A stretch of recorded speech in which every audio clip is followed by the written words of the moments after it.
જય સ્વામિનારાયણ. ધોરણ 11 રસાયણ વિજ્ઞાન પ્રકરણ 7 સંતુલન. આજના લેક્ચરમાં આપણે જોઈશું કે નિર્બળ એસિડનું આયનીકરણ અચળાંક કે એનો ઉપયોગ કરી જલી દ્રાવણની પીએચ નક્કી કરવાના તબક્કા. બરોબર. પહેલા તો એનો આપણે કે ઉપયોગ જણાવો એમ પ્રશ્ન પૂછ્યો હોય તો આપણે નાનકડા ઉપયોગ પણ લખી શકીએ, જેમ કે આ પ્રમાણે. ધ્યાનથી જુઓ. બરોબર કે ભાઈ નિર્બળ એસિડનો આયનીકરણ અચળાંક કે એનું મૂલ્ય જાણતા હોઈએ તો એના ઉપરથી કઈ કઈ બાબતો જાણી શકાય અથવા તો ગણતરી કરી શકાય. બરોબર. તો કે અને પ્રારંભિક સાંદ્રતા સી જાણતા હોય તો તેની મદદથી એક વિયોજન અંશ, એસિડનો વિયોજન અંશ આલ્ફા એની ગણતરી કરી શકાય. બરોબર. આ એક વાત. બીજી વાત, સંતુલન દ્રાવણમાં હાજર રહેલી બધી સ્પીસીઝની સાંદ્રતા ગણી શકાય. એટલે કે પ્રક્રિયક, નિપજો એ સંતુલન, કારણ કે આપણે શરૂઆતમાં કેટલું લીધો એસિડ એ આપણે જાણીએ છીએ, પ્રારંભિક સાંદ્રતા. તો આપણે પ્રયોગ શરૂ કરીએ, પ્રક્રિયા શરૂ કરીએ પહેલા જ સંતુલન પ્રાપ્ત થશે એ વખતે દ્રાવણમાં જે બધી સ્પીસીઝ હાજર હશે એની સાંદ્રતા કેટલી હશે એની ગણતરી કરી શકીએ. બીજું, એ સંતુલન પ્રાપ્ત થાય એ વખતે દ્રાવણની પીએચ કેટલી હશે એની અગાઉથી આપણે ગણતરી કરી શકીએ. બરોબર. આમ કે એ સંતુલન અચળાંક અને પ્રારંભિક સાંદ્રતા સી, કારણ કે એ તો આપણે શરૂઆતમાં કેટલો પદાર્થ લીધો એટલે પ્રારંભિક સાંદ્રતા આપણે જાણતા હોઈએ. તો કે અને સીના મૂલ્ય પરથી એક એસિડનો વિયોજન અંશ આલ્ફા એની ગણતરી કરી શકાય. સંતુલન અને દ્રાવણમાં હાજર બધી સ્પીસીઝ એની સાંદ્રતા ગણી શકાય. સંતુલન અને દ્રાવણની પીએચ ગણી શકાય. એની પરથી જરૂર લાગે તો પીઓએચ પણ ગણી શકાય. બરોબર. 14માંથી પીએચ બાદ કરીને.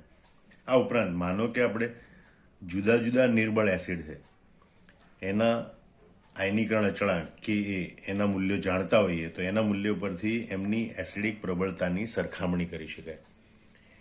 જેના માટે કે એનું મૂલ્ય વધારે હોય એ નિર્બળ એસિડની એસિડિક પ્રબળતા પ્રમાણમાં વધારે ગણાય, અને જેના માટે કે એનું મૂલ્ય ઓછું હોય એવા નિર્બળ એસિડની એસિડિક પ્રબળતા પ્રમાણમાં ઓછી ગણાય. બરાબર. તો આ રીતે સંતુલન અચળાંક કે ની મદદથી આપણે આટલી માહિતી મેળવી શકીએ છીએ. હવે એ સંતુલન અચળાંકની મદદથી આ બધાની ગણતરી કેવી રીતે કરી શકાય એને આપણે તબક્કાવાર જોઈએ. બીજું, આ પાઠ્યપુસ્તકનું ઉદાહરણ આપેલું છે કોયડો. બરોબર. એ કોયડાની મદદથી પણ જોડે જોડે આપણે ગણતરી પણ કરતા જઈશું, અને આલ્ફા, સંતુલન અને સાંદ્રતાઓ, પીએચ કેવી રીતે ગણી શકાય એ જોઈશું. તો સૌપ્રથમ આપણે જોઈએ તબક્કો 1. તો પહેલા તબક્કામાં કઈ બાબત વિચારવાની હોય તો કે ભાઈ વિયોજન પહેલાની સ્પીસીઝને,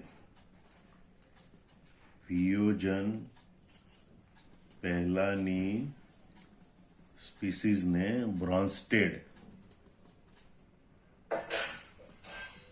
લોરી એસિડ કે બેઝ તરીકે ઓળખો.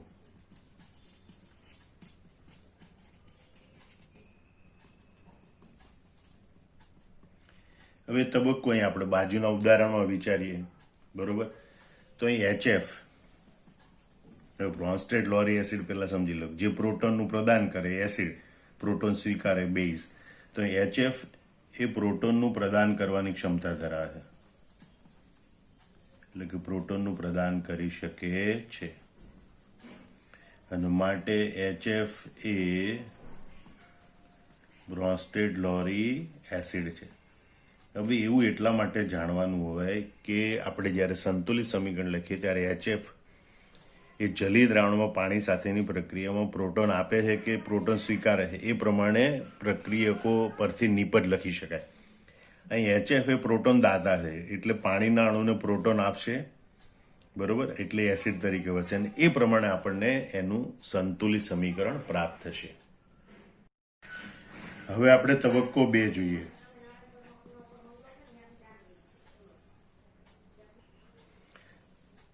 દ્રાવણમાં શક્ય પ્રક્રિયાઓના સંતુલિત સમીકરણ લખો.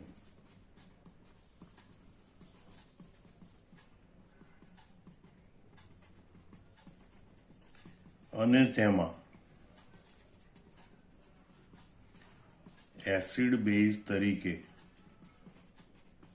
વર્તતી સ્પીસીઝ દર્શાવો. તો આ રીતે આપણે બીજો તબક્કો જોઈએ કે ભાઈ દ્રાવણમાં શક્ય પ્રક્રિયાઓના સંતુલિત સમીકરણ લખો અને તેમાં એસિડ બેઝ તરીકે વર્તતી સ્પીસીસ દર્શાવો. તો અહીંયા પહેલી પ્રક્રિયા તમે જુઓ એ પ્રમાણે થશે કે ભાઈ HF છે જલીય દ્રાવણમાં પાણીના અણુ સાથે પ્રક્રિયા કરે.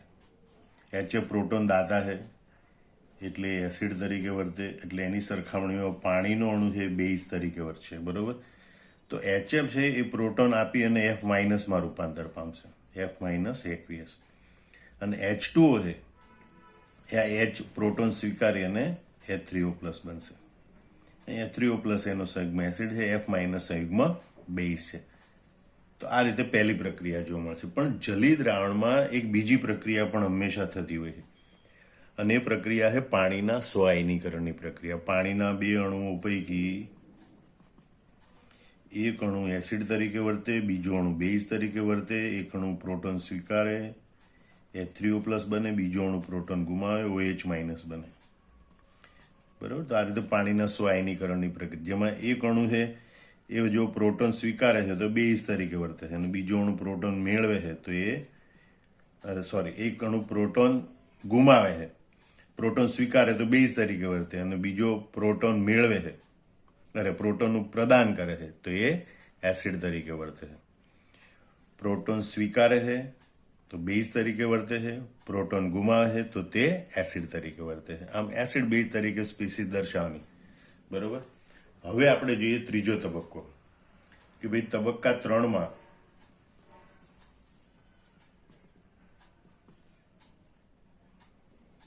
ઊંચા કે એ વાળી પ્રક્રિયાને, તો કે લખ્યું પણ હકીકતમાં ઊંચા સંતુલ અચળાંક વાળી પ્રક્રિયાને મુખ્ય પ્રક્રિયા તરીકે ઓળખો. બરોબર. અને અન્ય પ્રક્રિયાને ગૌણ પ્રક્રિયા તરીકે ઓળખો અથવા તો ગૌણ પ્રક્રિયા કહો. તો એ મુખ્ય પ્રક્રિયા આપણે શોધવાની છે. તો બરોબર. તો આ બંનેના સંતુલ અચળાંક આપણને ખબર હોવી જોઈએ. તો પહેલી પ્રક્રિયા એનો સંતુલ અચળાંક રકમમાં આપેલો છે. બરોબર. કે એ ઇઝ ઇક્વલ ટુ 3.2 ગુણ્યા 10⁻⁴. બીજી પ્રક્રિયા પાણીનું સ્વઆયનીકરણ છે. એનો સંતુલ અચળાંક એટલે KW અને એનું મૂલ્ય આપણે જાણીએ છીએ કે 1 ગુણ્યા 10⁻14. હવે અહીં જુઓ કે પહેલી પ્રક્રિયાના સંતુલ અચળાંકનું મૂલ્ય બીજી પ્રક્રિયાના સંતુલ અચળાંક કરતાં લગભગ 10 ગણું વધારે છે. એટલે આ પહેલી પ્રક્રિયાના K નું મૂલ્ય ખૂબ વધારે છે. કે એ ઇઝ ગ્રેટર ધેન KW. બરોબર. માટે પ્રક્રિયા 1 ને આપણે મુખ્ય પ્રક્રિયા કહીશું. આમ પ્રક્રિયા 1 એ આપણી મુખ્ય પ્રક્રિયા છે. બરોબર. જેને આપણે આવી રીતે દર્શાવીશું HF plus H2O liquid, it gives H3O plus aqueous plus F minus aqueous. તો આ આપણી મુખ્ય પ્રક્રિયા છે. હવે આપણે જોઈએ તબક્કો 4. બરોબર. કે ભાઈ આ જે મુખ્ય પ્રક્રિયા છે એ મુખ્ય પ્રક્રિયાની દરેક સ્પીસીસ માટે નીચેના મૂલ્યોની કોષ્ટક સ્વરૂપે યાદી બનાવો. તો એ કયા મૂલ્યોની યાદી બનાવવાની? બરોબર. પહેલું તો પ્રારંભિક સાંદ્રતા જણાવો, જે માત્ર HF ની સાંદ્રતા હોય, કારણ કે પ્રક્રિયક તરીકે આપણે એનાથી શરૂઆત કરી, જેની સાંદ્રતાને આપણે C તરીકે દર્શાવશું. બરોબર. બીજું છે કે ભાઈ સંતુલન પ્રાપ્ત થાય ત્યાં સુધીમાં સાંદ્રતામાં થતો ફેરફાર એ આયનીકરણ અંશ આયનીકરણ અંશ આલ્ફાના સંદર્ભમાં દર્શાવો.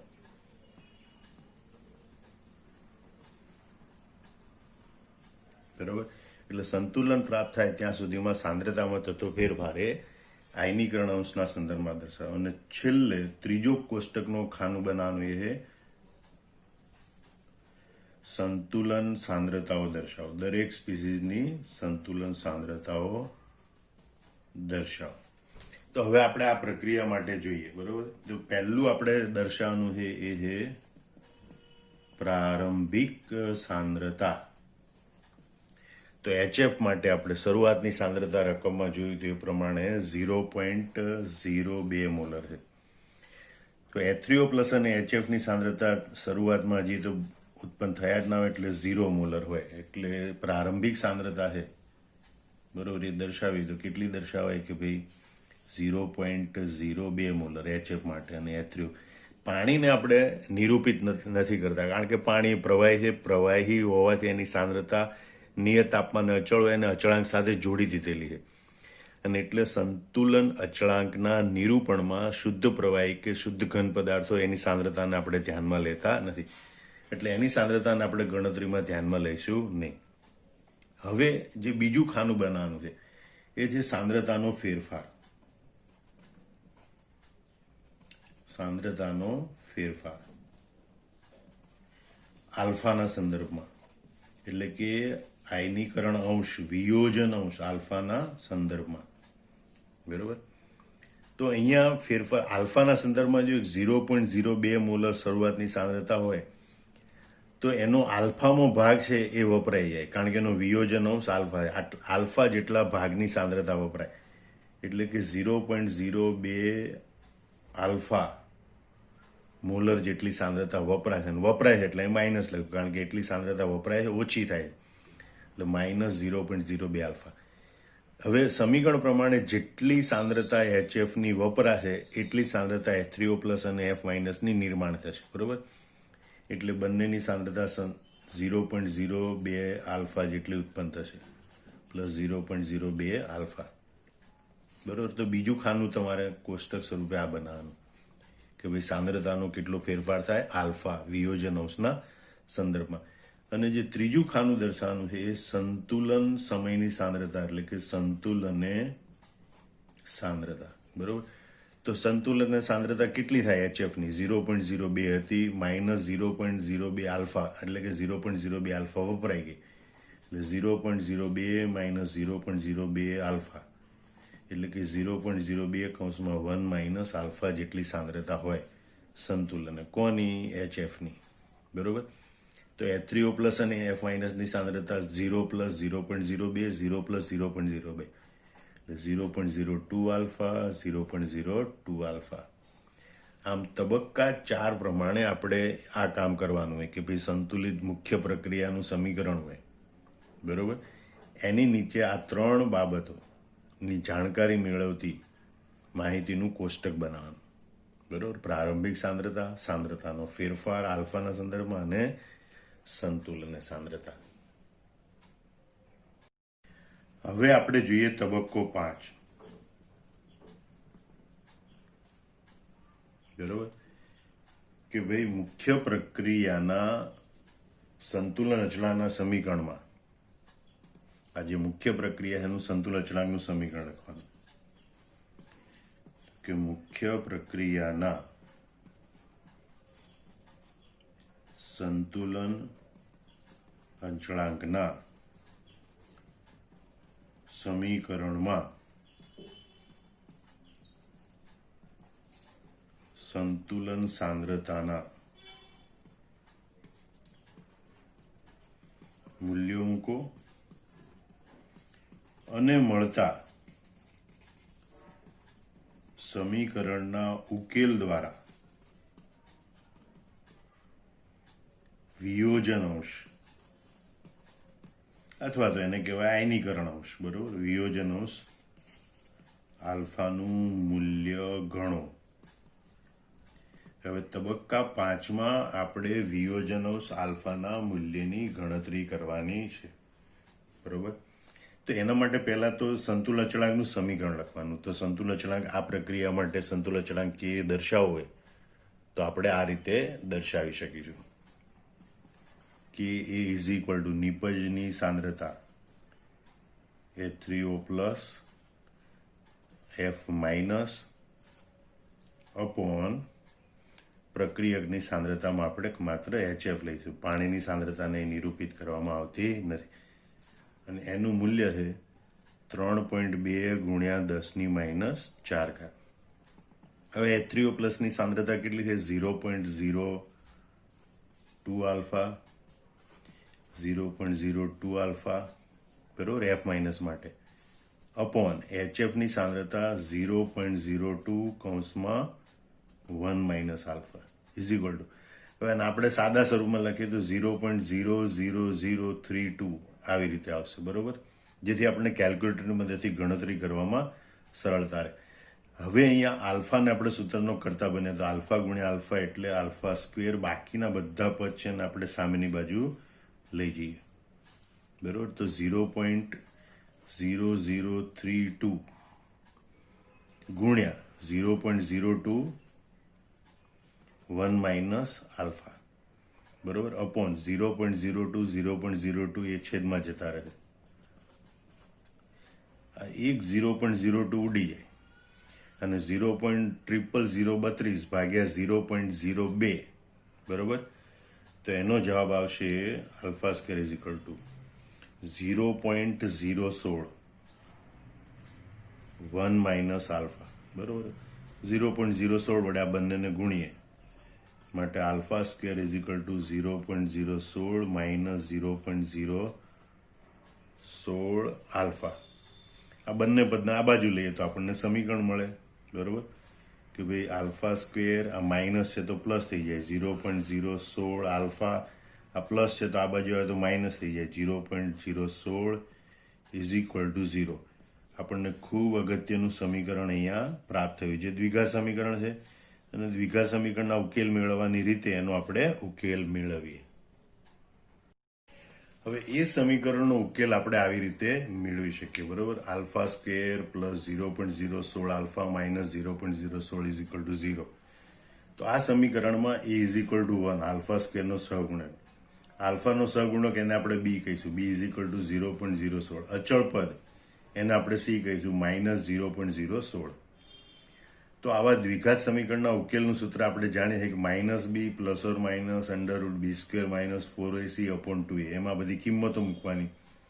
બીની કિંમત minus 0.016 plus or minus 0.016 square minus 4, એની કિંમત 1, સીની કિંમત માઇનસ 0.016 માઇનસ માઇનસ અહીં પ્લસ થશે 0.064 આનો સ્ક્વેર. આ બધાનું સાદરૂપ આપણે આપતા જઈએ કેલ્ક્યુલેટરની મદદથી છેલ્લે આપણને બે જવાબ મળે. આલ્ફા ઇઝ ઇક્વલ ટુ 0.12 અથવા માઇનસ 0.13. ઋણ સંખ્યાને આપણે ગણતરીમાં લઈશું નહીં અને માટે આપણને આલ્ફાનું મૂલ્ય પ્રાપ્ત થાય છે આલ્ફા ઇઝ ઇક્વલ ટુ 0.12 બરોબર. Alpha is equal two 0.12. આમ આપણે આ દ્વિઘાત સંતુલન અચળાંકના સમીકરણમાં સંતુલન સાંદ્રતાઓના મૂલ્યો મૂકી આવું દ્વિઘાત સમીકરણ મળે ને દ્વિઘાત સમીકરણનો ઉકેલ લાવીએ તો આપણને આલ્ફાનું મૂલ્ય મળે છે 0.12.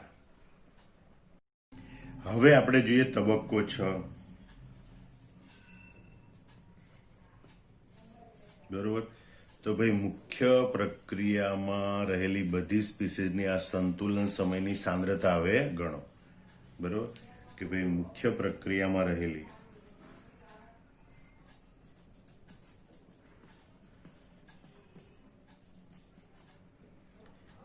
બધી સ્પીસીઝની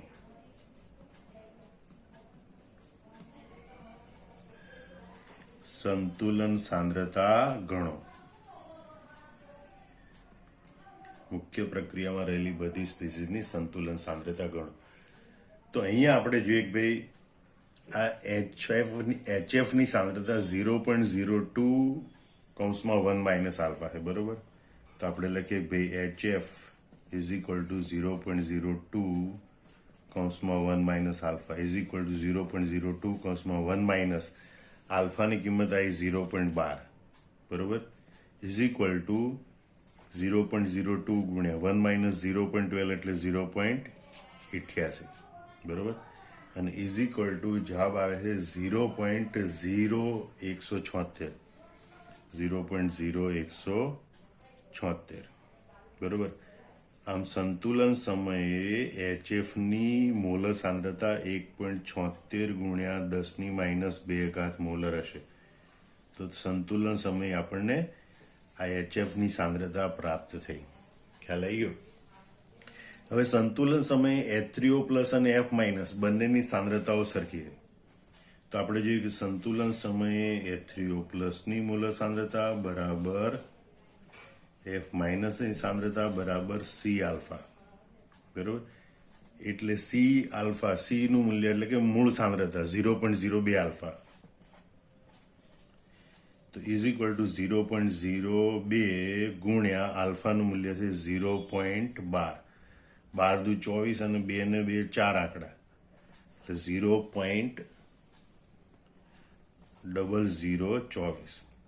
આમ સંતુલને H3O પ્લસ એની મોલર સાંદ્રતા ઇઝ ઇક્વલ ટુ F માઇનસની મોલર સાંદ્રતા ઇઝ ઇક્વલ ટુ 2.4 ગુણ્યા 10⁻³ મોલર. આમ તમે જોઈ શકો છો ભાઈ સંતુલને H3O પ્લસ અને F માઇનસ એ બંનેની મોલર સાંદ્રતા આપણને પ્રાપ્ત થાય છે 2.4 ગુણ્યા 10⁻³ મોલર. હવે આપણે જોઈએ તબક્કો 7, જેમાં આપણે પીએચની ગણતરી કરવાની છે, બરોબર. કે અહીંયા આપણને જે H3O પ્લસની સાંદ્રતા પ્રાપ્ત થઈ એ H3O પ્લસની સાંદ્રતા પરથી પીએચની ગણતરી કરો. 7મો તબક્કો. તો આપણી પાસે પીએચનું સૂત્ર આ પ્રમાણે છે કે pH is equal two minus log H3O plus અથવા તો H પ્લસ લખાય, બરોબર, is equal two minus log H3O પ્લસની સાંદ્રતા છે 2.4 ગુણ્યા 10⁻³², બરોબર. હવે અહીં તમે જુઓ બે ટુકડા છે, 2.4 અને 10⁻³. Minus log 2.4 minus log 10⁻³. આ -3 આગળ આવે, માઇનસ માઇનસ પ્લસ થઈ જાય, એટલે યાદ રાખજો માઇનસ લોગ 10⁻³ એનું સાદુરૂપ 3 આવે, જે આપણે પહેલા લખીશું. આનું સાદુરૂપ પહેલા લખીએ, માઇનસ લોગ 10⁻³ એનું સાદુરૂપ 3, minus log 2.4, minus log 2.4, 2.4 log એ લોગ ટેબલની મદદથી પણ જોઈ શકાય, અથવા હાથમાં કેલ્ક્યુલેટર હોય તો એની મદદથી ઝડપથી ગણતરી પણ કરી શકાય કે ભાઈ 2.4 લખવાનું કેલ્ક્યુલેટરમાં, પછી 13 વખત વર્ગમૂળનું બટન દબાવવાનું, પછી -1 કરવાનું અને પછી ગુણ્યા 3558 કરવાનું, બરોબર. એટલે તમને લોગ 2.4 મળે. તો આપણે કેલ્ક્યુલેટરની મદદથી હું કરું છું તો જવાબ આવે છે 0.38. લોગ 2.4 બરાબર 0.38 અને 3 માઇનસ 0.38 ઇઝ ઇક્વલ ટુ 2.62. આમ પીએચનું મૂલ્ય આવે 2.62, બરોબર. આ રીતે પીએચ આપણે ગણી શકીએ છીએ. હવે આપણે સાથે 7 તબક્કાનું ખૂબ ઝડપથી પુનરાવર્તન કરી લઈએ. આપણો હેતુ શું છે પહેલા સમજી લો. આયનીકરણ અચળાંક કે આપેલો છે, એની મદદથી નિર્બળ એસિડનો વિયોજનાંશ ગણવાનો છે, બધી સ્પીસીઝની સાંદ્રતા ગણવાની છે અને દ્રાવણની પીએચ ગણવાની છે. તો પહેલા તબક્કામાં શું કરવાનું કે વિયોજન પહેલા જે આપણને આપેલી સ્પીસીઝ હોય એ બ્રોન્સ્ટેડ એસિડ છે કે બ્રોન્સ્ટેડ બેઝ એ પારખવાનું, જેની મદદથી આપણે આવું સંતુલિત સમીકરણ લખી શકીએ. બીજો તબક્કો, દ્રાવણમાં શક્ય પ્રક્રિયાઓના સંતુલિત સમીકરણ લખો અને એની એસિડ બેઝ તરીકે વર્તી સ્પીસીઝ દર્શાવો. તો એક પ્રક્રિયા તો આપણે આ HF માટે લખી કે ભાઈ પ્રોટોનનું દાન કરે એટલે F માઇનસ બનાવે, પાણીનું પ્રોટોન સ્વીકાર એટલે H3O પ્લસ બનાવે. આમ HF એસિડ તરીકે, H2O બેઝ તરીકે વર્તે, એટલે એક સમીકરણ એ મળે. અને બીજું પાણીના સ્વઆયનીકરણનું સમીકરણ આવી રીતે દર્શાવવાનું, બરોબર. તો ત્રીજો તબક્કો હવે આપણે જોઈએ. તો ત્રીજા તબક્કામાં આપણે એમ કીધું કે ભાઈ ઊંચા કે વાળી પ્રક્રિયાને મુખ્ય પ્રક્રિયા તરીકે ઓળખો. બરાબર. અને અન્ય પ્રક્રિયા અને ગૌણ પ્રક્રિયા કહ્યું તો આમાં જોઈએ પહેલી પ્રક્રિયાનો સંતુલન અચળાંક કે 3.2 ગુણ્યા 10⁻⁴.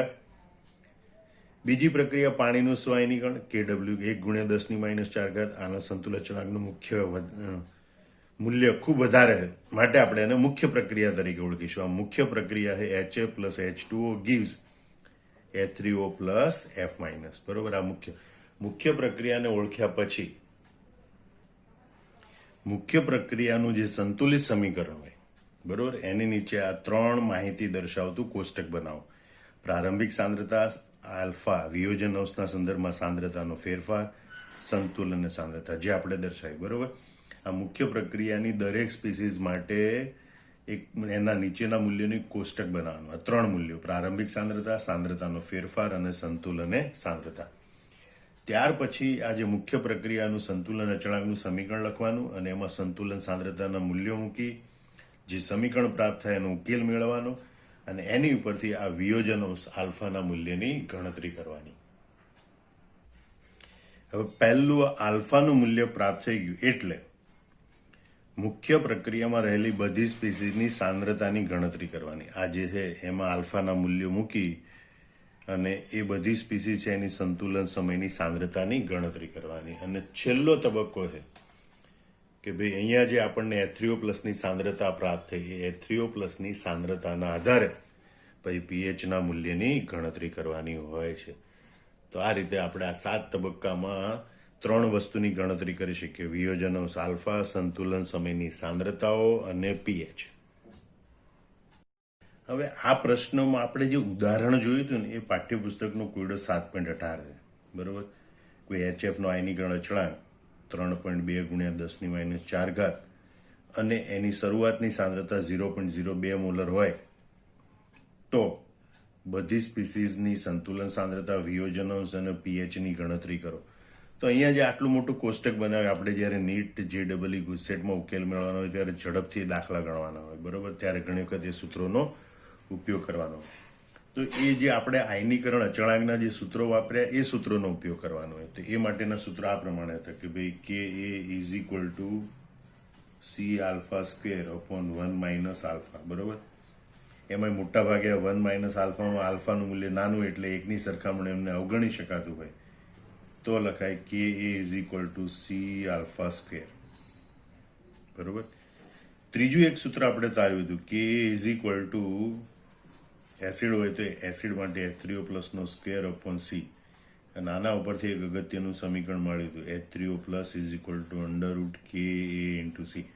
જો આપણે આવા દ્રાવણ માટે pH શોધવાની હોય તો સીધા સૂત્રોમાં કિંમત મૂકી Ka અને C ની H3O પ્લસ શોધી કાઢવાનું ને એની ઉપરથી pH શોધી કાઢવાની હોય છે. હવે જો આ સમીકરણનો ઉપયોગ કરવાનો હોય તો પેલું કોષ્ટક તો આપણે બનાવવાનું છે. બરોબર કે ભાઈ HF plus H2O it gives H3O plus F minus. તો કયું કોષ્ટક હતું? અહીં 3 આપણે ખાના બનાવવાના હતા. હવે એમાં આપણે મૂળ સાંદ્રતા C લખતા હતા. બંનેની સાંદ્રતા 0 મોલર હોય. બરોબર. અહીંયા C આલ્ફા જેટલી સાંદ્રતામાં ઘટાડો થાય, આ બંનેમાં C આલ્ફા જેટલો સાંદ્રતાનો વધારો થાય એટલે C કૌંસમાં 1 - આલ્ફા C આલ્ફા. તો આ રીતનું કોષ્ટક પહેલા બનાવી નાખવાનું. તો અહીંયા મૂલ્ય નહીં મૂકવાનું સાહેબ 0.02 ના, હાલ પૂરતું આપણે અને પછી આપણે કહી દેવાનું કે C બરાબર 0.02 મોલર. બરોબર. અને આલ્ફા બરાબર આપણે શોધવાનું. તો હવે આ સૂત્રમાં સીધી આપણે કિંમત મૂકીએ ભાઈ Ka C alpha square upon 1 - alpha. એમાં આલ્ફાને આપણે લગભગ અવગણી દઈએ એટલું પ્રાપ્ત થતું હોય. છતાં માનો કે નથી અવગણવું તો K નું મૂલ્ય કેટલું છે? 3.2 ગુણ્યા 10⁻⁴. જો C નું મૂલ્ય કેટલું? 0.02 ગુણ્યા આલ્ફા સ્ક્વેર અપોન 1 - આલ્ફા. આને આપણે કહીશું 0.00032. માટે alpha square is equal two 0.00032 ગુણ્યા 1 - આલ્ફા અપોન 0.02. બરોબર. અને માટે આપણી પાસે સમીકરણ આવે alpha square is equal two આ બંનેનો ભાગાકાર કરીએ અહીંયા તો 0.016 આવે. 0.016 - 0.016 આલ્ફા. અને આમ આપણી પાસે સમીકરણ આવે આલ્ફા સ્ક્વેર માઇનસ આ બાજુ આવે તો plus 0.016 alpha minus 0.016 is equal two 0. અને આનો આપણે ઉકેલ મેળવ્યો તો ઉકેલ પરથી આલ્ફાનું મૂલ્ય આવ્યું તો આલ્ફા ઇઝ ઇક્વલ ટુ 0.12. બરોબર. તો આ રીતે આપણે જે આ સમીકરણ છે એનો પણ ઉપયોગ કરી અને લખી શકીએ. બીજું બધું આ એક્સ્ટ્રા લખવાની જરૂર નથી. સીધું કે is equal two C alpha square upon 1 minus alpha. ઘણી વખત આ મોનોબેઝિક એસિડ હોય તો કોષ્ટક પણ નહીં બનાવવાનું, ખાલી યાદ રાખવાનું સંતુલન અને સાંદ્રતા આટલી હોય. બરોબર. આ ખાલી છેલ્લું કોષ્ટક બનાવી અને એમાં કિંમતો મૂકી શકાય છે, ઝડપથી એની ગણતરી કરી શકાય. હવે તમે આજે HFની સંતુલન સાંદ્રતા, H3O પ્લસ અને F માઇનસની સંતુલન સાંદ્રતા એમાંથી આ સી અને આલ્ફા એની કિંમતો મૂકી અને ત્રણેયની ગણતરી કરી શકો છો. હવે બીજી એક અગત્યની જોઈએ, એ આપણે અગાઉ ગણતરી કરેલી છે આ જ પ્રશ્નમાં, એટલે આપણે ફરીથી અત્યારે અહીં ગણતરી કરતા નથી. પણ આ જે સમીકરણ છે એની મદદથી આપણે સીધો H3O પ્લસની ગણતરી, માનો કે સીધી pH ગણવાનું કીધું છે, આલ્ફા કે સંતુલન સાંદ્રતાઓ ગણવાનું કીધું નથી. HFનો આયનીકરણ અચળાંક 3.2 ગુણ્યા 10⁻²⁻4 છે. એની શરૂઆતની સાંદ્રતા 0.02 મોલર છે. તો સંતુલન એ દ્રાવણની pH ગણો. તો અહીંયા તમે જુઓ સીધો H3O પ્લસ આ રીતે ગણી શકાય, √KA × C. બરોબર. તો વર્ગમૂળમાં K નું મૂલ્ય કેટલું છે? 3.2 ગુણ્યા 10⁻⁴ ગુણ્યા C નું મૂલ્ય કેટલું છે? 0.0 એટલે કે 2 ગુણ્યા 10⁻², ઇઝ ઇક્વલ ટુ વર્ગમૂળમાં 3.2 ગુણ્યા 2 એટલે 32 × 64, 6.4 ગુણ્યા 10⁻⁶. તો એનું વર્ગમૂળ આવે છે 2.53, એટલે કે 2.53 ગુણ્યા 10⁻³ મોલર. બરોબર. તો આટલું એનું મૂલ્ય આવે. હવે એની પરથી આપણે pH શોધવાની, તો pH બરાબર માઇનસ લોગ H3O પ્લસ બરાબર માઇનસ લોગ 2.53 ગુણ્યા 10⁻³. બરોબર. આપણે જાણીએ કે આ 10⁻³ છે, એનો લોગ લઈએ તો 3 આવે, માટે is equal two 3 minus log 2.53. તો 2.53 છે એનું 13 વખત વર્ગમૂળ -1 ગુણ્યા 3558 કરો. બરોબર. તો એનો જવાબ આવે છે 3 માઇનસ 0.4. બરોબર. આમ pH નું મૂલ્ય આપણને પ્રાપ્ત થાય છે, pH ઇઝ ઇક્વલ ટુ 2.6. બરોબર. જે આપણે અગાઉ ગણ્યું હતું 2.62 આવ્યું હતું, એની નજીકનું જ આ મૂલ્ય છે. તો આ રીતે આ સૂત્રની મદદથી પણ આપણે pH ગણી શકીએ. એટલે ઘણી વખત એ આપણને લાંબી 7 તબક્કાવાળી રીત આપી છે, એને બદલે ટૂંકમાં જે આપણે સૂત્રો તારવેલા છે એ સૂત્રોની મદદથી પણ આ દાખલાઓની ગણતરી કરી શકીએ છીએ. જય સ્વામિનારાયણ.